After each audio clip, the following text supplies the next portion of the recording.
চার বন্ধু মিলে একসাথে ট্রেনে যাচ্ছি।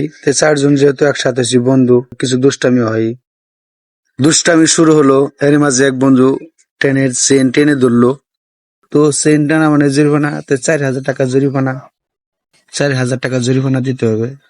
তো এরই মাঝে আরেক বন্ধু বললো, সবাই 1,000 করে টাকা পকেটে রাখ। তো এদের মধ্যে সবচেয়ে ফুরফুরা ভালো শুষ্ক ব্রেন হচ্ছে আমার। তা আমি বললাম, না, আমরা কেউ টাকা জরিমানা দিব না, যে আমাদের সাথে বগিতে একজন মুরব্বী বসে, তো ওনারে ফাঁসাই দিব। তে টিটি আসলো, জিজ্ঞেস করলো চেন কে টান দিছে। তাই আমরা পরিকল্পনা মতো বললাম যে চেন তো ওই মুরব্বী লোকটা টান দিছে। তাই মুরব্বী লোককে জিজ্ঞেস করলো, চেন টান দিছেন কেন? তো মুরব্বী লোক নিরুপায়, কি করবে এখন? সে বলতেছে, চেন টান দিছি, তা আমার তো টাকা ডাকাতি হয়ে গেছে। টাকা তো ওরা চারজন আমার টাকা ডাকাতি করে নিয়ে গেছে গা। 1,000 পকেটে, সবার পকেটে আছে। তো টিডি চেক করে দেখে সত্যি সত্যি পকেটে 1,000 করে টাকা আছে।